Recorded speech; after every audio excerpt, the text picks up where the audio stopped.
Hello, everyone. Welcome to the live StreamYard session on how data is changing the banking landscape. We are joined today by Padmanaban, Head of Digital Banking at City Union Bank. He's fondly called Paddy. So it's going to be a very interesting session with Paddy, talking about how data is changing the banking landscape, where we'll discuss a lot of things about data collection to data quality, how models get built, and how data is actually changing the landscape of banking, especially in the scheme of things that we are doing in a post-COVID world, or rather in a COVID world, I should say. So I'm very, very happy to welcome Paddy on this show. Padmanaban, who is the head of digital banking at City Union Bank, fondly called Paddy, is visually available with us on the screen right now. You should be able to see him. Welcome, Paddy, to the show. Thanks for taking the time to join us today. Hey, thanks for the introduction, Vasu. It's my pleasure. I'm really looking forward to this conversation as well, right? I mean, a lot of stuffs, happen behind the scenes, and Right. probably events like this give us an opportunity to share our learnings and also, reflect in terms of what we have done well and probably what are the things that we need to focus on. Yeah. Right. Right. I mean, City Union Bank is more than 100-year-old bank, and leading the digital initiatives for a bank like that is not an easy task. Especially, personally, I know that my family has been in touch with the bank in some form, so I can understand the history and all of the tradition behind the bank. So, my first question to you would be, Paddy, what are your digital priorities today as the head of digital banking at Cub? What are your priorities today? Yeah. So it was a bit of a challenge in itself, Vasu, that I took upon myself. When I had sort of quit City and joined City Union Bank, right? So two different worlds. City Union Bank, we are one of the mid-sized banks, largely, as in having a geographic presence more towards the south, but having a significant pan-India presence in terms of 700 plus branches, doing business about $10 billion a year. So largely, the bank had been on a physical distribution and a branch distribution based model, and the focus areas for me was to see how do we increase, let's say, the digital channel penetration first, on one side, where you get more of your customers to be serviced on low cost alternate channels. How do you build a digital acquisition pipeline and bring in new to bank customers for the bank? How do you engage with your existing customers? And how do you build a data pipeline and a data analytics practice within the bank and leverage data to drive business value?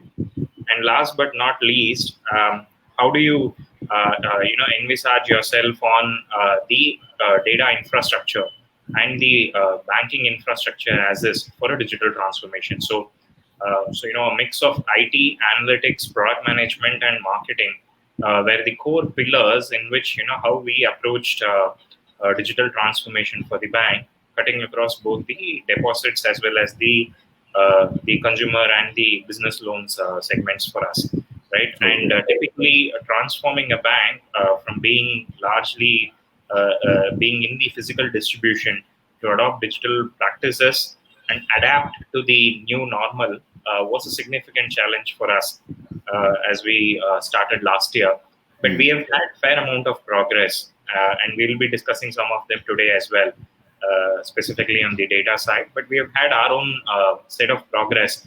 So today, just to give you a few examples, the bank has about 90% of accounts being sourced digitally, either on our video KYC platform or the biometric and the KYC platform, right? So all these new businesses are completely paperless for us.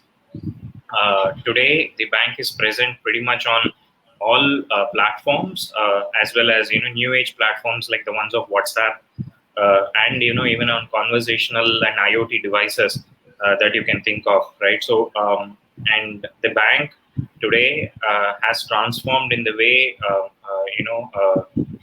we look to the new generation of customers in the digital world, right? This could be the experiences that they get on their mobile app. This could be the experiences in terms of how they are onboarded with us and so on, right? So there is a significant sea of change in terms of from where we were to where we are, in terms of how the brand now appears to the next generation of consumers that we have. And there is a specific sort of transformation in terms of the infrastructure and the architecture that we have put in place for us to now scale up and probably adopt and embrace open banking and neo banking as we move ahead. Right, so similar to what you would have seen in the US and the European markets, even Indian banks are kind of visibly warming up to these concepts, and I'm sure that CUB would be one of those banks which would be an early adopter, as Right. always, in the digitization space, and would catch up and would kind of have significant partnerships also coming in place. Okay. Okay. Thanks, Paddy. Um, would it be apt to say that more of digitization started after the pandemic actually started last year? Because I know that digitization was a term that was constantly being used, but I think there was a force fit or more as a you got to do this thing because of the pandemic actually. So uh, in the past Correct. 14 months. So I remember, yeah. So I remember, in one of the WhatsApp forwards, right? So who was the, I mean, as in the change agent in your organization, right? Right. There were CXO lists, and it said, COVID-19, right, as one of the option. So what has actually happened is, as they say, necessity is the mother of invention. Because of the pandemic, I mean, the way people were banking with a traditional bank has also significantly changed, and the kind of digital adoption that we are seeing is unprecedented, right? And so there is a huge change in consumer behavior that we are seeing, and as banks, you have to be nimble and start getting adapted to the new normal, and start servicing as well as acquiring customers digitally, right? So it has been one of the key factors, and what we see is a significant quantum leap in digital adoption Hmm. pre and post pandemic, and that is something which we have been cognizant of, and we are taking it as an opportunity and taking it in the stride in terms of translating it into an opportunity, and kind of transforming ourselves during this space that we have. Yeah. Okay. No, I wanted to ask, in the past 14 months, how has data played a critical role, especially, in terms of, as you rightly said, the number of people walking into a branch has reduced. Most people have opted for digital, channels through which they want to create accounts and all that. And City has its own, jewel loans, and there are specialty areas that you focus on at City Union Bank. So, in the past 14 months, how did you go about this? Was data the priority first, or did you choose to go with technology? How did you lead the entire digitization part? So it was like this. So we first started out with the business problems, right? So that's where things started for us on a drawing board. So you looked at your business challenge, and we picked our own spots in terms of where would we want to focus, right? I mean, during a pandemic period, there were certain priorities that you had.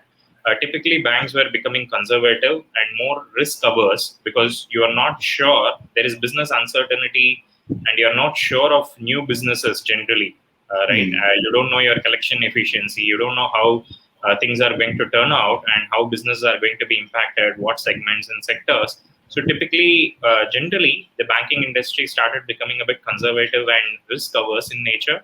So and but still, you would need, I mean, let's say, probably one side, we were looking at safeguarding our balance sheet. On the other side, we still needed growth, being a smaller bank, right? And we always had a view that we should be growing on par and above the market, right? That has been Hmm. the norm with us.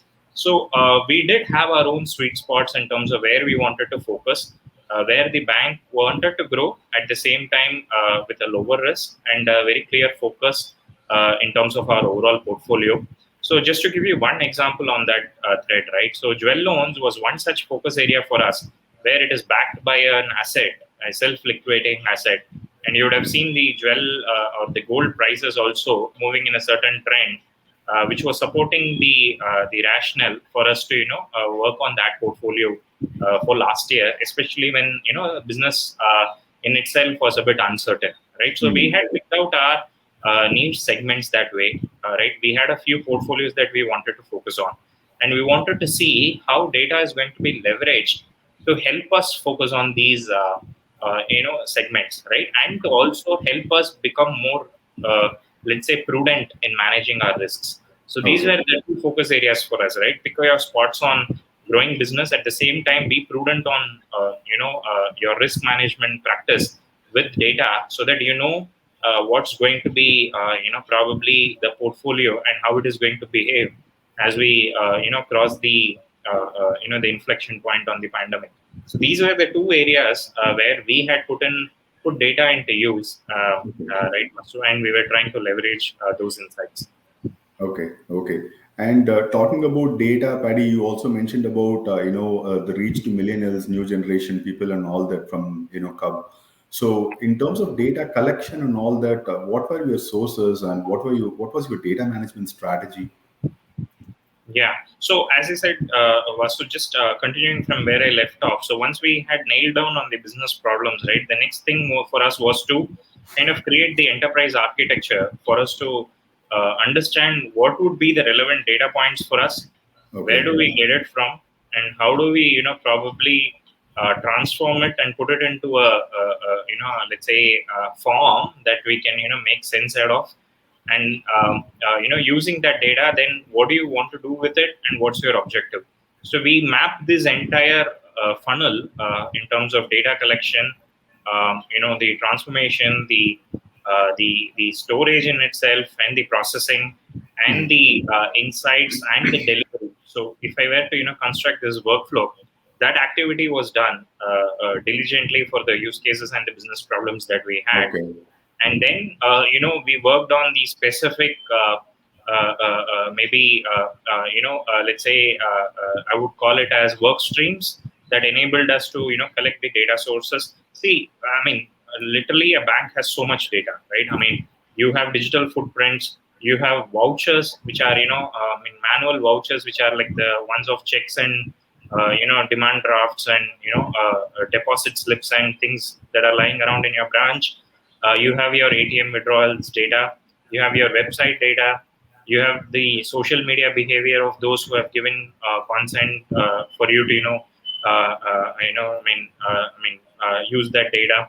So you have all this data lying around about your consumer, right? And you have huge data on their transaction behavior, right? If someone has done a UPI transaction, right? I mean, and for what value, and where did he do it? What's the category? So you have so many data points about your consumer as a bank, right? Because bank is where the source of funds are, and he's going to I mean, it's part of his everyday payments and lifestyle needs. He's going to swipe his card for multiple purposes. So you have all these data points with you, right? As a bank, how do you leverage this data? First of all, how do you collect it? How do you architect your data bank, and put in all these things in a particular let's say palatable format?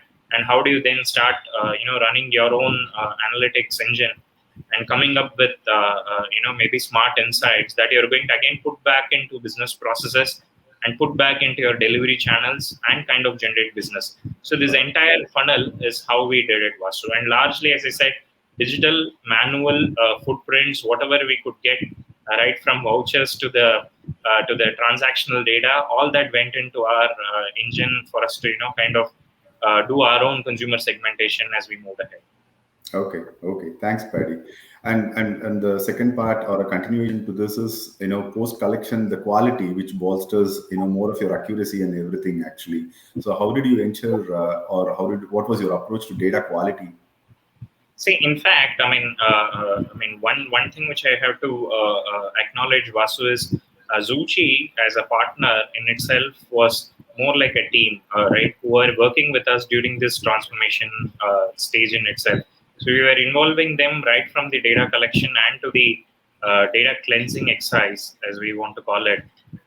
So there was a conscious let's say effort at every level, both internally as well as with Zuci as an organization as well, where we brainstormed we did look at the data sources. We did look at the challenges that we had, and we had our own, let's say, transformation, extraction, and transformation that we Mm. applied on top of each of these sources.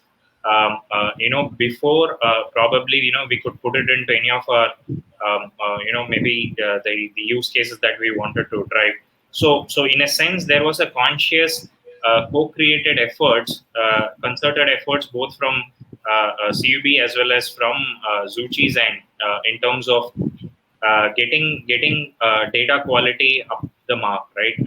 And these could be, in some cases, I would just give one example, right? There could be data which is related to I mean, maybe the financials of a customer, which is a Right. piece of paper or a piece of PDF which has been scanned, right? So, but was that data relevant from a risk management perspective? Yes, it was.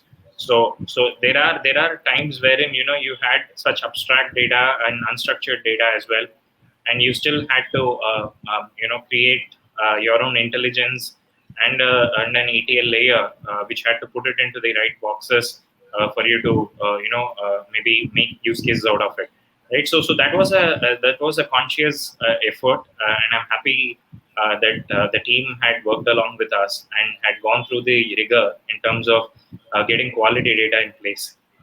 Okay. Okay. Thank you, Paddy, for the words of appreciation. Thank you. It was a concerted effort, as you rightly said. But if I were to ask you, what were some of the lessons learned, or if you are to advise a bank in terms of their data-led digitization initiatives, what are some of the key lessons learned, or what are the best practices that you would share?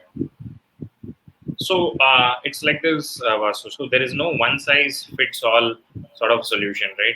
The biggest challenge I think banks have is they think, I mean, this is going to be something where you're going to get a product out of the box and that's going to solve everything for you. Now that's a. I mean, I would love to see if there is one such universal solution which is available. But what's the actual going in reality is there are going to be all these discrete data sources, and there are going to be all these discrete information about your customers and about the organization, and you have to put all this into a meaningful data bank, and then work on top of it. So getting your data infrastructure is going to be the first thing. So finding your first the business problems and having the right infrastructure to solve for your business problems, and then putting in the right products and solutions and people behind it is going to be the sequence of events. Many times what happens is there are organizations, including banks, that invest in quite maybe probably expensive solutions as well, but they still don't get the value out of the solutions that they're looking at. So this is not a typical product that you would get out of the box, right? So there is a lot of let's say gaps in terms of what is available, what is required for your use cases. So there is an amount of I mean, as in nimbleness and customization that any framework needs to have, and it needs to have the right set of people backing it for you to kind of achieve your vision, right? And those are elements on which you would have to invest as well, along with the infrastructure, right? So all these things have to be looked at together, rather than just maybe looking at just an out of the box solution. So many times I think that's where banks tend to I mean, go wrong, and it requires a bit of planning and a bit of tight implementation Hmm. in terms of how you look at the entire program, and a vision in terms of what you want to do with that platform in itself. Okay. Okay. In terms of the infrastructure that you spoke about, Paddy, typically, do you recommend going with a cloud model or on-premise, given the data security, governance, and things like that? What are some of your suggestions on that? Okay, so since we are talking big data here, Vasu, right? So bank has billions of, let's say, transaction that way, Right. right? If I were to look at a 5-10 year sort of history, and for different use cases, right? You have so much of data with you. It's going to be about so is processing all that for some of the disposable use cases that you may have worth really investing a lot in terms of on-prem hardware? I would not assume so. So cloud definitely is one of the strong levers that organizations need to look at. Organizations just have to be very careful about data localization as well as PII, right? And how you intend to use what information. So if you're very clear on the data in itself, in terms of what you're going to put it to the cloud, how are you using cloud? Are you just processing metadata? Are you processing models? Are you running only the processing engine there, but while your data can still be on-prem? So Right. these are some of the hybrid models of deployment that organizations can look at, Hmm. and see what component of your data engineering stack has to be present where, and then pick and choose those options. And you have options in terms of as in even data security with your private cloud options that are available. So it's like the bank has multiple options in terms of deployment.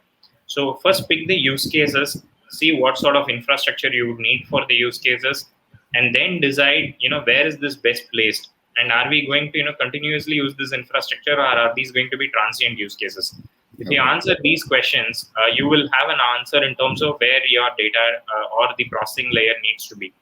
Right, for us, we were very clear in terms of this infrastructure being core to our business transformation process. So we did look at the hybrid approach. So we have certain processes which where we are leveraging cloud, and there are certain components for which the data is on-prem, right? And there are certain things, certain layers that are running on-prem for us, because those have to talk to internal systems which we can't expose over the internet. So that's the approach, Vasu. Rather than maybe saying one versus the other, it's more of a hybrid deployment. That is what I would recommend. Okay. Okay. Thanks, Paddy. Paddy, based on what you told so far, I believe data is at the base of everything, or data trumps everything. Unless you have good data, quality data, you cannot move on to other things beyond that. So, when it comes to straddling between the analytics versus the data sciences slash artificial intelligence world, how do you make a balance there, Paddy? In the sense, in terms of analytics, what are you looking at for digital banking initiatives for city union banks management and all that? While at the same time, how do you handle the data sciences slash artificial intelligence piece in terms of where you want to go, where you want the bank to go from 5 years from now or something like that? Mm. So both are, I would say, two sides of the same coin. Was so it's like, essentially, one is probably working with what you have today, and how do you also use that intelligence in terms of what you want to build, right? So it's like this. So data analytics as a vertical, right from data collection to the transformation to the modeling exercises and the predictive engine that we have, and then probably with these kind of gaining momentum, and as and when you start to deploy these onto the business processes, and now you have there are business processes which start in turn starts to now generate data, right? And with that data, now probably you have your AI/ML layer coming in, which is going to even transform the business in itself. So there are going to be use cases where typically the process transformation and the process automation pieces are probably getting going to get fulfilled in terms of what now we are doing from an analytics perspective. So the analytics engine in itself is going to pave way for us to automate a lot of processes. So as and when the process automation kicks in, the AI/ML capabilities are going to be significantly leveraged, right? And where we are is the first steps towards it. Are the first steps towards it. So just to give you an example, Vasu, right? So in one of the use cases that we are building, right? So we are trying to predict if, let's say, a client needs to be given an enhancement or not for his cash credit and an overdraft limit. Now, let's say if you are able to predict, and and there is a learning that starts coming in with it as you put it into business processes. Now, let's say you take a call, and the analytics layer takes a call, the credit underwriter takes a call, and then these learnings now start going into an AI engine that you have set up, and you have a fair amount of heuristics getting now built, in terms of what's your model prediction versus what's the credit underwriter doing, and you have a view in terms of what are all those components that probably you need to take into place, and how do you then now prepare your own AI stack and an architecture for you to probably sort of complement and over a period in time replace the credit underwriter for proposals up to a certain limit. So the data analytics engine is sort of giving us the supplementary and the let's say supplementary skills that we are building as we speak, which is going to lend itself into leveraging AI, and also lending itself into the process automation that we are looking at. So whatever use cases that we are building, these are so-called skills that we would build, which would in itself get plugged into an AI layer, which would eventually lend itself into an automation, a process automation workflow. So that's the vision for the bank, Vasu. Okay, so that's more like an analytics center of excellence that you're building, where you take a step-by-step approach, starting with basic analytics, insights, prescriptive slash predictive recommendations, and everything before you get into more deeper levels of neural networks, artificial intelligence, and things like that. Absolutely, Vasu. So we are just at the cusp of this journey, right? Where these insights and these business processes, we are going to validate against our own analytics engine, and as and when the context starts getting built up, again has to be tested with actual scenarios, right? And that's when probably so there are some of these processes where there will be a definite AI value addition that we see, Hmm. where the larger and more probably intense data science stuffs are going to come for us. Okay, okay. So if you look at the US market, Paddy, today, there is a lot of these core banking systems like Fiserv, Q2, and all that that take care of the front end bank and all that. But at the same time, banks have challenges in building custom applications to lure customers or attract them, and all of this actually. Now that is where the fintechs and the neobanks and all the challenges come in terms of giving a bit of a challenge to the traditional banking system or the banking ecosystem. So in the Indian context, where do you see the challenge coming in? Because for a bank like City Union Bank, or any bank like an ICICI or HDFC, will there be more challenges, fintechs coming in from a payment slash or from a banking standpoint, and how do you think it will all thrive in the years to come? See, for a small organization, working with fintechs is one of the strengths for us.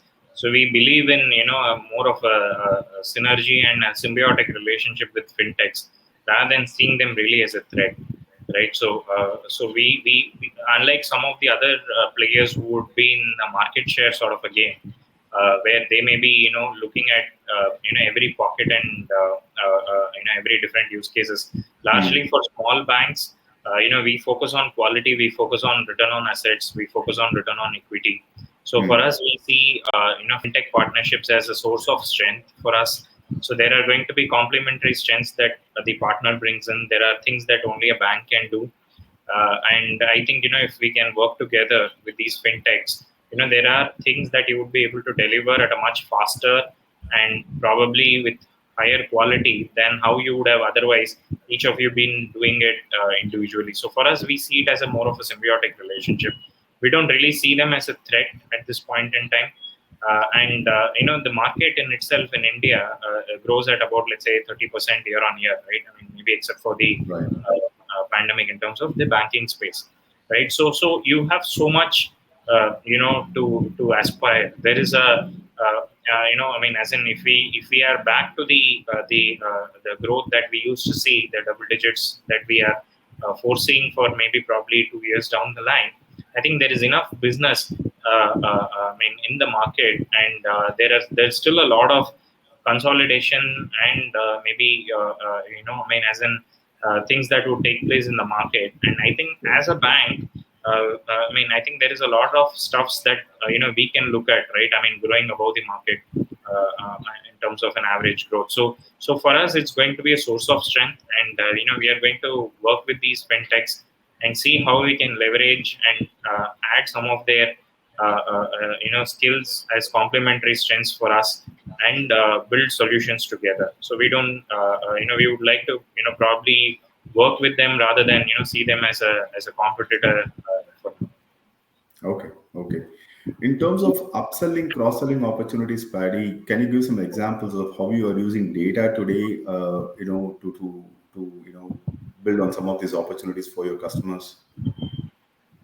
So we this journey started sometime back for us, Vasu. So we had a view in terms of the key segments of consumers that we had, so in terms of consumer personas, and we had something like a rule based engine in terms of what we felt probably would be a right fit, I mean, as in to a consumer, right?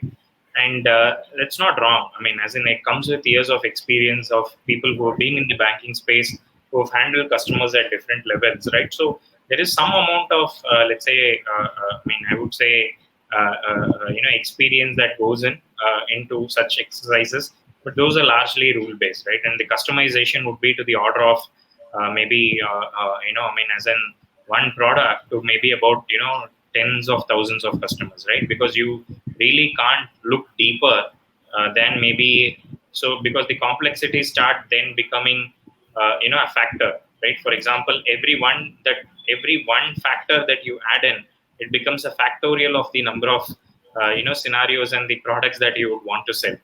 So largely that's where the constraint comes, right? A human cannot process maybe more than hundreds of products and hundreds of cohorts, right? Physically, as he sees through Excels and presentations and whatnot, right? So that's where data comes in, right? And data science has a huge role. Now, the customization at a n equal to one level is probably the holy grail for marketeers, right? A lot of them talk about it.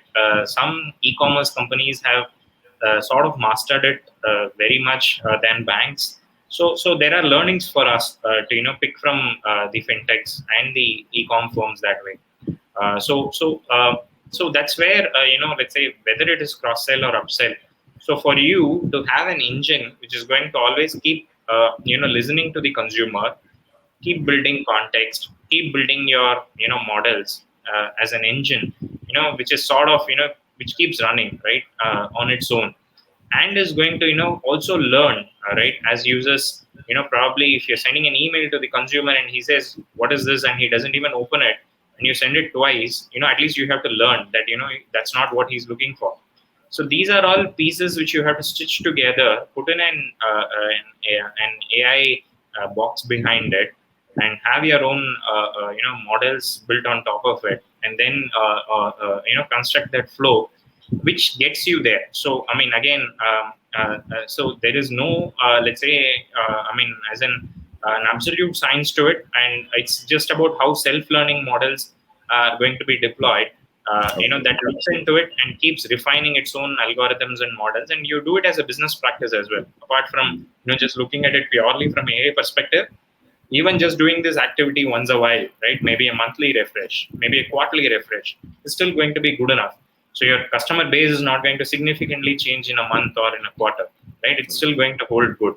So it's about how you keep learning, and keep building stuffs and get into some sort of a model where you're able to, extract more from the same amount of marketing dollar that you're going to put in terms of engagement with your consumer. And if you do it to a fair bit of if you do it with a fair bit of intent, I think there is a good amount of opportunity that you can generate, and returns that you can generate from your existing customers in itself. And that is what is our aim as well, Vasu. Sure, sure.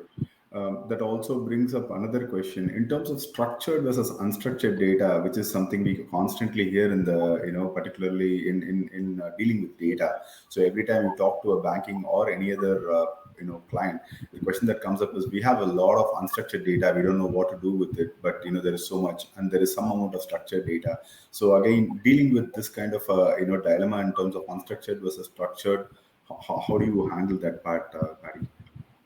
Yeah, Vasu. So in fact, we also encountered, I mean, this, right, and data engineering was the most challenging part for us, right? Rather than in terms of the analytics or the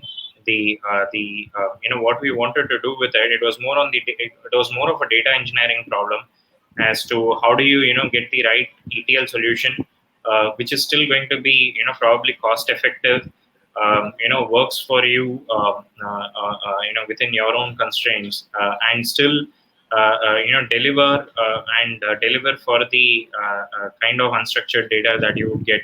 So it involved a bit of research for us, and again, thankful to the Zuci team there, who worked with us through this phase, identified these unstructured data sources, identified what our use cases were, and then came up with some sort of solutions that could still achieve what we wanted to achieve, at the same time with the kind of infrastructure that's not something which is out of proportions for us, right? So we had to be very conscious about the budgets and the money we had in terms of an infrastructure as well, right? So it was a trade-off, but yes, we did I mean, as in work with the engineering team, and we saw it more as an engineering problem, and we did make some progress on types of unstructured data that were really relevant for us. We had some probably clearly defined processes that we put in place for these different sources that we were getting unstructured data from, and we have been able to sail through that Vasu. So it's going to take a bit of effort on the data engineering side, and you will have to work that with your partners, and figure that out. For each of your use case, it's going to be different. You have to get in that right ETL component, and infrastructure, which is not going to bloat your costs, and also make it meaningful from an ROI perspective. Okay, okay. Are there other initiatives that you're doing, like process automation and things like that, as part of your digitization, in terms of helping your customers have a seamless, account opening, or a mobile solution to handle things and all that, Patty? We are Vasu. So in fact, I mean, largely, as I said, right. So consumer onboarding, while it has been now sort of a self-serve model for us, right, and there are a lot of mid-office and back-office functions which are moving into a process automation for us. We would want some of the things to be straight through, and some of the things to be done with minimal human intervention, both from a customer delight as well as from a process efficiency perspective. So, which are all those areas that are, probably mundane tasks, or where that does not need value addition? Those are areas, and where there is not as much risk to the entire thing going wrong, right? So those are areas which we are identifying. So, and we are deploying, let's say, AI and process automation on that. Just give you one example. Let's say, there are, probably, the renewals that happen on cash credit, right, once a year. So these are just limit renewals, right? As long as the financials and the account operations are good, largely banks don't look at, too much of information and, to decide, right? You have a set of standard things that you need to look from a credit perspective, and you have to take a decision, right? But typically, let's say if I were to do this in the physical world, that would mean probably someone coming to my branch, giving in all his information, Right. getting all this information shipped across to my credit team, in terms of physical deliverables, someone going through it, someone then going into the system saying okay, and someone then renewing the limits. So all this probably would take probably about 7 to 10 days, for the entire thing to happen, right? But let's say, I mean, if we had the data points and if we collected all these stuffs digitally from the customer, all you needed was just an engine, to run, right? And also, when we say engine, there is an AI/ML leg to it, because you're going to process transaction data again and user data again, and see what has happened to the customer, right? Has he been utilizing limits? Has he been sending it to? I mean, has there been any related party transactions? Has he been doing something else? Are there check bounces in it? So there are a lot of aspects from a credit perspective you need to be cognizant about. So there is going to be a bit of machine learning in terms of looking into the transactions and seeing, does such a customer from this sort of segment, with this sort of a ticket size, with this sort of an industry, this sort of a profile, probably is there a risk to it, right? If there is a risk, you put it to a manual queue. Let there be someone looking into it. But where there is relatively lower risk and where you are comfortable, right? These operations have today been renewed digitally, and these proposals have been renewed digitally. It has saved a lot of bandwidth on our credit team to focus on quality work rather than quantity. right? Right. And the entire physical infrastructure, be it your branch, be it papers, be it all this stuff, has been saved completely, right, with this Yeah. end-to-end digital work stream. So that is what we have been able to set up. So in terms of RPA, we are picking and choosing our use cases. So where there are going to be low risk and mundane tasks, those are definitely kind of getting automated for us, and we want our key let's say resources to focus on value generating activities Mm. in the mid office and the back office functions for now. Yeah. No, in fact, I had a follow-up question, but you covered it actually. So you are also intercepting a little bit of data patterns from some of these RPA processes and trying to see if you can make it a little more cognitive by nature, right? That's something that you're doing today in terms of the Yes, Vasu, transactions. yes. And there is an infrastructure which is running behind it, which is also sort of learning from these interactions, right? With the credit teams and with the proposals, there is a learning mechanism which is put in place, and these are going to get fed back into our models as well, right? Where we refine them further. Okay. Okay. Thank you, Paddy. By the way, just for the sake of the attendees, if you are interested to know more about data, please comment data on the screen. We'll send you an elaborative guide on building a data strategy for you. So, as you can see on the screen, comment data to receive an elaborative guide on how to develop an effective data analytics strategy. So, if you are interested, please comment, and we will send you a small guidebook, an ebook on how to build a strategy. Patty, I think those are the things that I wanted to ask you. Very interesting conversation. Thank you so much. Any last thoughts from your end in terms of data for banking? Yeah, thanks, Vasu. So it's been great. See, the banks that are going to leverage data are the ones who are going to be front runners, right? And in a business scenario where maybe physical footprints and physical presence is no more probably a comparative advantage that organizations had. It's about the organizations that invest in data practice, and it's about organizations that are able to get in the right talent and the right partners, and are able to make meaningful insights. Those are the ones which are going to have a competitive advantage compared to the ones who don't. And consumers, being now digital, can transcend between financial institutions pretty fast, right? And the kind of friction, as you see with open banking and other concepts, the friction for consumers in terms of changing financial institutions is lesser and lesser compared to what it used to be earlier, right? Right. And the segmentation and in terms of what appeals to consumer is also going to change now at a rapid pace and with so much intensity. So it's going to be an imperative on financial institutions to innovate. It's going to be an imperative on banks to invest on their data infrastructure. It's going to be an imperative for us to embrace this as an opportunity and also move fast in terms of getting the right solutions, right partners, and the people, and kind of investing in data science and data analytics practice to gain business growth, as well as I said, the risk management aspect as well. So it's going to be these are all good problems to deal with, and Right. I'm sure organizations are looking at it as well.